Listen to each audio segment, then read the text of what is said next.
बिस्मिल्लाहिर्रहमानिर्रहीम। मेरा नाम अमार अरशद है और मैं तकरीबन 10 साल से यूएई में हूँ। और बेसिकली मेरी फील्ड जो है वो ट्रैवल फील्ड है और ट्रैवल एजेंसी में जॉब करता रहा हूँ पहले। उसके बाद फिर मैंने अपना बिज़नेस स्टार्ट किया। और अभी आजकल चूँकि कोरोना वायरस की इशू चल रहा है, इस वजह से यूएई के विजिट वीज़े बैन है, बंद किए हुए टेम्प्रेरी बेस पे। और जो लोग ऑलरेडी यूएई में थे, टूरिस्ट वीज़ा पे आए थे, उनके तो वीज़े चलो एक्सटेंड हो गए। गवर्नमेंट ने चलो उनको ये सहूलत दी कि उनके वीज़े एक्सटेंड हो गए 31 दिसंबर तक। तो बाकी भी इंशाल्लाह उम्मीद है कि 1 से 2 महीने में दोबारा सारे वीज़ा स्टार्ट हो जाएंगे। तो आज आपसे मैं एक्सपीरियंस शेयर कर रहा हूँ। मेरे दोस्त हैं अदील इलियास, वो उन्होंने अमेरिका का वीज़ा अप्लाई किया था, यूएस का टूरिस्ट वीज़ा। तो उनका वीज़ा रिजेक्ट हुआ। तो रिजेक्ट होने की क्या रीज़न थी, क्या कमियां थी, क्या कोताहियाँ थी उसमें, तो उस बारे में आपको आज इन्फॉर्मेशन देते हैं। तो मैं बात करता हूँ अदील से। हाँ जी अदील भाई, कैसे हैं आप? अल्हम्दुलिल्लाह, बहुत शुक्रिया आपका। तो अस्सलाम वालेकुम सबको। आप हमारे जी। व्यूअर्स को बताइएगा कि आपने यूएस का टूरिस्ट वीज़ा अप्लाई किया था। बिल्कुल किया था।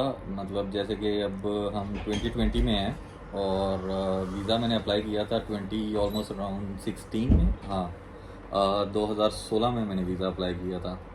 और अप्लाई मैंने इधर दुबई में किया था, क्योंकि मुझे मतलब तकरीबन जॉब को भी मेरे 2.5-3 साल हो गए हुए थे। तो अप्लाई करने की रीज़न अचानक ही थी, ख्याल आया तो मैंने कहा चलो कोशिश करते हैं, ट्राई करते हैं। तो वो अनफॉर्चुनेटली नहीं मिला। तो उसमें कोई ऐसा रिग्रेट भी नहीं है। वो मतलब एज ए सडन था, कोई ऐसा प्री प्लान या कुछ ऐसा नहीं था कि उसमें सोचा जाए कि कुछ अगर ना मिले तो क्या होगा, सेकंड ऑप्शन नहीं है कुछ ऐसा। तो उसमें बेसिक क्या उन्होंने रीज़न बताई थी, मेन रीज़न क्या बताई थी कि रिजेक्शन की? क्या आपके डॉक्यूमेंट्स कंप्लीट नहीं है या क्या, किस तरह वो इंटरव्यू करते थे? तो थोड़ा सा डिटेल बताइएगा। जो एक्सपीरियंस मेरा है अमार, उसमें मैंने ये ही एनालाइज किया है कि जो फॉर्म है ना, उनके दो बेसिकली फॉर्म है, B1 है और आई थिंक मुझे एग्जैक्ट याद नहीं है, B2 है। B2 अच्छा, बेसिकली कैटा हमारी कैटेगरी का, जिसमें मतलब tourist visit visa, tourist category, हाँ, कैटेगरी, कोई ट्रीटमेंट वाइज के लिए जो होता मेडिकल जो, है मेडिकल के लिए बंदा कर सकता है। तो ठीक है। ये है। तो मैंने B2 अप्लाई किया था, ठीक है। और जहाँ तक मैंने एनालाइज किया था, डिसीजन ऑलरेडी हुआ होता है उसका, ठीक है। और वो सारा बेस करता है आपके फॉर्म के ऊपर कि आपने फॉर्म को कैसे फिल किया है, उसके अंदर उनको कौन सी इन्फॉर्मेशन रिक्वायर्ड थी, उन्होंने पूरा एनालाइज किया होगा, ठीक है। उसके बाद एक अपॉइंटमेंट डेट होती है। तो उसमें फिर आपको मतलब आप कह सकते हैं कि फेस टू फेस इंटरव्यू होता है। वो 5-10 मिनट, 5 भी मेरा ख्याल है हार्डली 5 मिनट से ज़्यादा नहीं होगा, जिसमें आपकी बेसिक्स आपसे पूछते हैं कि आप मतलब क्या नाम है, क्या करते हैं, कहाँ जॉब करते हैं, कितनी देर से हैं, ठीक है। तो वो अच्छा, सारी इन्फॉर्मेशन है। तो ये सारी बेसिक ऑलरेडी प्रोवाइडेड थी, लेकिन डिसीजन उनका ऑलरेडी डिसाइड हुआ होता है कि इसको मतलब वो ग्रांट करना है या नहीं करना, ठीक है। क्योंकि वो सारी बेस ही आपके फॉर्म के ऊपर फिल डिपेंड करता है कैसे आप करते हैं। तो उन्होंने कौन सा इंटरव्यू में क्या क्या क्वेश्चन पूछे आपसे? इंटरव्यू में उन्होंने पूछा कि मतलब अपने बारे में इंट्रोडक्शन करवाएं थोड़ा, अच्छा, ठीक है। इवन के फॉर्म के ऊपर भी लिखा होता है, उन्हें सब कुछ पता होता है वो। लेकिन फिर दोबारा वो पूछते हैं। हाँ, क्योंकि उनका इंटेलिजेंस सिस्टम इतना स्ट्रांग है कि कोई भी बंदा हो, उन्होंने ऑलरेडी पहले से उसके ऊपर वर्किंग कर लेते हैं। वो ये नहीं है कि जब बंदा सामने जाएगा तो फाइल ओपन होगी, नहीं, वो ऑलरेडी जो सी है ना, रिसर्च करके स्टडी की होती है हर एप्लीकेशन के ऊपर। तो अच्छा, उन्होंने मतलब क्या पूछा, उसमें इंट्रोडक्शन लिया, ठीक है। मैं कहाँ से बिलोंग करता हूँ, पाकिस्तान से।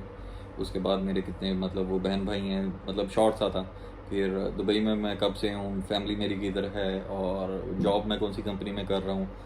टाइटल भी पूछा, मतलब क्या आपका टाइटल क्या है जिस कंपनी में आप जॉब कर रहे हो।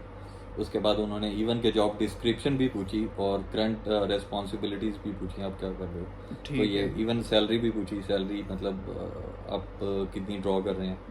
तो ये बेसिक इन्फॉर्मेशन उन्होंने सारी पूछी। उसके बाद आ जाता है सेकंड क्वेश्चन, आ जाता है कि मतलब ट्रैवलिंग के ऊपर उन्होंने पूछा, अच्छा, अमेरिका क्यों जाना चाहते हो, तो मतलब इससे पहले आपकी ट्रैवल हिस्ट्री थी या कुछ? ट्रैवल हिस्ट्री बिल्कुल भी नहीं थी, लेकिन ये है कि हाँ, साल में तकरीबन 6-7 चक्कर पाकिस्तान के लगते तो थे। आपने डायरेक्ट ही यूएस और का वीज़ा अप्लाई करने का बस सोचा? लगता भी है, लोगों का लगता भी है। मैंने भी बस बैठे बैठे ख्याल आया, मतलब अभी जैसे मतलब बैठे हैं, गपशप हुई है, ख्याल आया तो फॉर्म फिल कर दिया, डेट में मतलब मिल गई है, कोई अपॉइंटमेंट डेट आ गई है, तो जाके सबमिट करवा दिया। अच्छा अच्छा ठीक अच्छा। है, तो मतलब इसी तरह मतलब कोई ऐसा प्री प्लान नहीं था कि मतलब काफ़ी टाइम से जो इसने वो प्लान किया, बस ऑन द स्पॉट सडन ही था वो डिसीजन।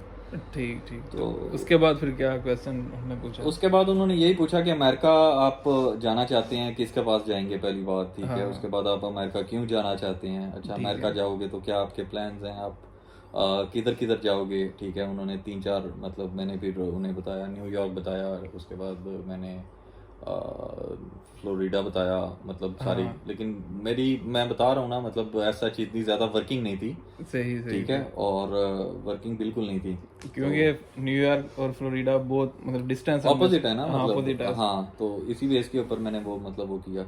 सही सही तो सही। उसके बाद ये है कि उन्होंने पूछा कि आप जौन सा है कितने टाइम के लिए जा रहे हो, ठीक है। उसके बाद ट्रैवल सारे डॉक्यूमेंट्स उन्हीं के पास थे, ठीक फॉर्म है। के ऊपर फिल आउट किया हुआ था। उसके बाद जहाँ तक मुझे याद है, अब क्योंकि ज़ाहिर बात है 3-3.5 साल हो गए हैं, तब इतनी याद नहीं है मुझे। और उन्होंने पूछा कि आपने कभी कहीं पर ट्रैवल किया है, तो मैंने बोला अच्छा नहीं। तो उसने पूछा कोई भी ऐसी कंट्री, मैंने कहा नहीं, इवन कि सही। ओमान या गल्फ के अंदर भी नहीं, ठीक है। वो मैं जस्टिफाई नहीं था कर सका। उसने कहा अच्छा। तो उसके बाद फिर उसने मतलब फाइनल डिसीजन लिया, तो उसने कहा बेटर लक नेक्स्ट टाइम। तो सही मतलब सही तो सही। मैं बाहर आ गया आराम से, मतलब इजीली, कोई ऐसी रिग्रेट नहीं था।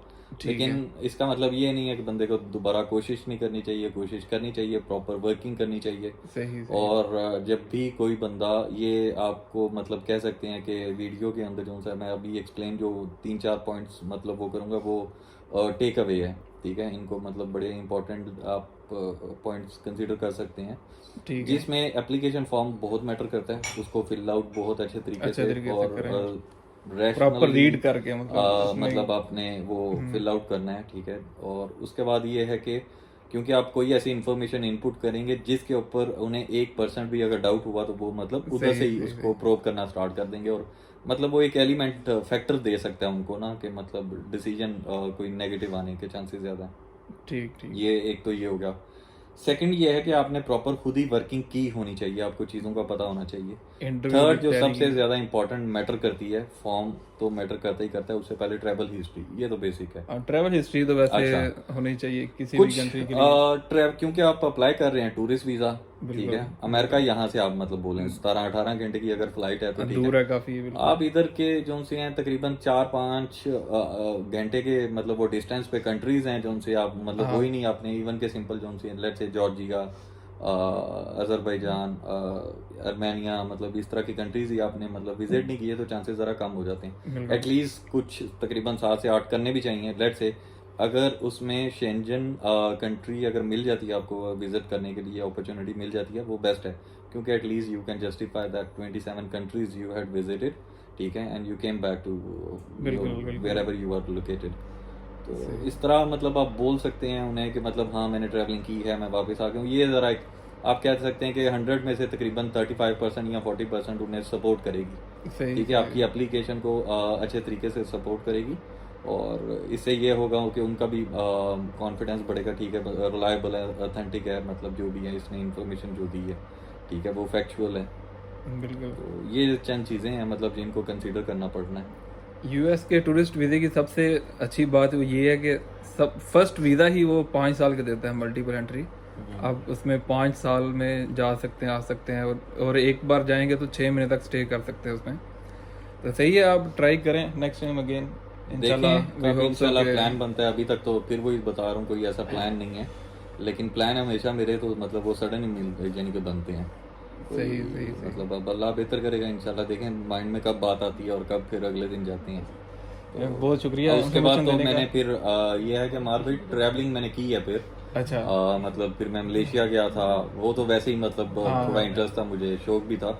सही सही हाँ सही। मतलब 2018 में गया था। उसके बाद फिर मैं मतलब और भी सिंगापुर गया हूँ, थाईलैंड गया हूँ, ठीक है। ठीक अभी ठीक आगे भी ठीक। प्लान्स हैं इंशाल्लाह। सही। तो अब अब बाकी ये है मतलब कि वो इंटरेस्ट पैदा हुआ है मतलब ना हाँ, घूमने फिरने से जो से ना। अब आपके वीज़ा लगने के चांसेस ज़्यादा हैं क्योंकि आपकी ट्रैवल हिस्ट्री अब बन चुकी है, हाँ अब अभी आप तो जस्टिफाई बेसिक है कर सकते ट्रैवल हैं। हिस्ट्री, मतलब हाँ इंशाल्लाह इसे स्ट्रॉन्ग करेंगे। सही अब सही। कोई इतना इतना नहीं है, ज़्यादा स्ट्रॉन्ग प्लान नहीं है। आहिस्ता आहिस्ता ही है, मतलब बस लगे रहेंगे आहिस्ता। सही सही। हाँ जी, चलें, बहुत शुक्रिया आपका इन्फॉर्मेशन देने के लिए। मोस्ट वेलकम जी। इंशाल्लाह हम और भी नेक्स्ट वीडियोस अपलोड करते रहेंगे ट्रैवलिंग के हिसाब से, ट्रैवलिंग के हवाले से, वीज़ाज़ की इन्फॉर्मेशन के लिए। तो हमारा चैनल देखते रहिएगा। Thank you so much, take care, bye bye.